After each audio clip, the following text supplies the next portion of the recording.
አሁንም ድረስ የሰርቫይቫል ጥያቄ ውስጥ ነው ያለነው። አበቃ የብዙዎቻችንን ችግር ሶልቭ የሚያደርገው ባንካችን ውስጥ የሚቀመጠው ገንዘብ ነው። ችግር ብላችሁ የምታስቧቸውን አብዛኞቹ ነገሮች 2 ሚሊዮን ብር 3 ሚሊዮን ብር ባንካችሁ ውስጥ ቢገባ ሶልቭ ይደረጋሉ። ብዙ ሰው በአጭር እንዲሳካለት ሚስጥሩ የሚመስለው እድለኛ መሆን፣ ሰዎችን ማወቅ፣ ገንዘብ መኖር ነው። እውነታው ግን ህልማቸውን በአጭር ጊዜ የሚያሳኩ ሰዎች ያላቸው አንድ ተመሳሳይ ነገር ጊዜ የለኝም ብሎ ማሰብ ነው። ይህንን በምስል ላሳያችሁ።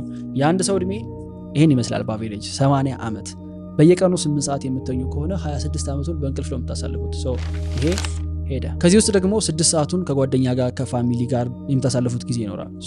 ይሄ ተቀነሰ። ከዚህ ውስጥ ሶሻል ሚዲያ ላይ ስክሮል በማድረግ በየቀኑ 2 ሰዓት ብታሳልፉ በአጠቃላይ 7 ዓመት ይሆናል። ይህንን ቀነስ ነው። ምግብ መብላት፣ ወክ ማድረግ፣ ማጽዳት፣ እነዚህ አይነት አክቲቪቲዎች ደግሞ ከህይወታችሁ 7 ዓመት ይወስዳሉ። የሚቀረው 34 ዓመት ብቻ ነው። ይሄ አንድ ምድር ላይ የሚፈጠር ጤነኛ ሰው ህልሙን ለማሳካት የሚኖረው 34 ዓመት ብቻ ነው። ኦሬዲ ያላችሁበትን እድሜ ያስቡት።